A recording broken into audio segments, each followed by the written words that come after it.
Have you noticed how many people are running without knowing from what? There's a constant noise, an invisible rush, a movement that feels like freedom, but often hides escape. We run from emptiness as if it were the enemy. But emptiness isn't trying to consume you. It's trying to reveal something. While most chase distractions, a few choose to stop and listen. Because silence, contrary to belief, isn't absence. It's too much presence. The world trains your ears for noise. But the heart only learns in silence. And those who listen to the heart walk a different path. One that doesn't need noise to feel alive.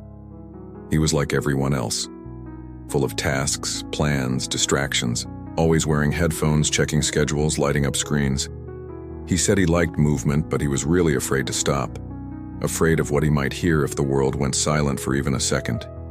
He confused productivity with purpose, busyness with meaning. But inside there was a fatigue he couldn't name, fatigue. At night the pillow turned into a mirror, and the silence he tried to avoid returned. Until one day, by accident, he lost his phone. No music, no notifications, no voices. At first, panic. But then, something ancient began to whisper. Something that had always been there. At first, silence felt uncomfortable, like a stranger who stares too deeply into your eyes. He wanted to run, to turn something on, to return to the noise. But something felt different, as if time moved slower, as if the air thickened, as if the whole world was waiting for him to hear what only silence could say. It wasn't peace yet. It was strangeness. But he stayed. And slowly he realized, silence didn't judge, didn't demand, didn't expect. It only offered presence.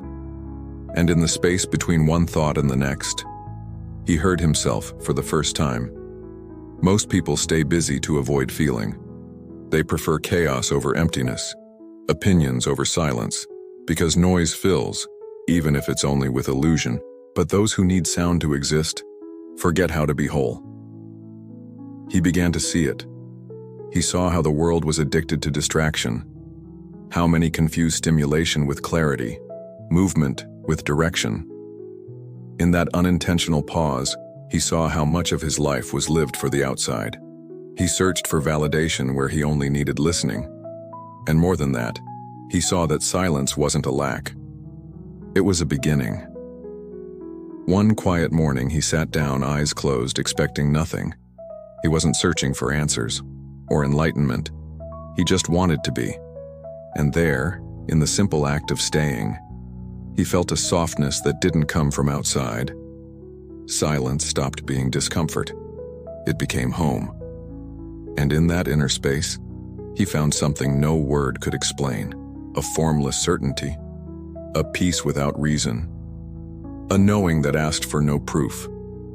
It felt like reuniting with an old friend, one who had always been there, just waiting for him to look. Silence had become a guide. He returned to the world. The voices still shouted, the screens still flashed, the urgency still knocked. But inside, something had changed.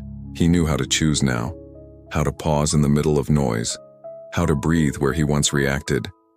He didn't feel superior to anyone, but he felt closer to himself. And that was enough. Inner silence became a compass, and even if the world didn't stop, he no longer got lost in it. Mantra phrase, who listens within never abandons themselves again. Comment below, I choose silence as my safe place. In the end, he didn't find a hidden secret. He didn't win an invisible race. He didn't become better than anyone. He simply stopped running. And that changed everything. Silence didn't make him greater than 99% of people. Silence made him whole. And deep down, that's what we all seek, even when we get lost in the noise. If you feel far from yourself, if the world outside feels too loud, maybe it's time to return. Not to the world's silence, but to the one that's always been waiting inside you. Continue your spiritual walk with the hidden path. Each story is a mirror, each pause a return.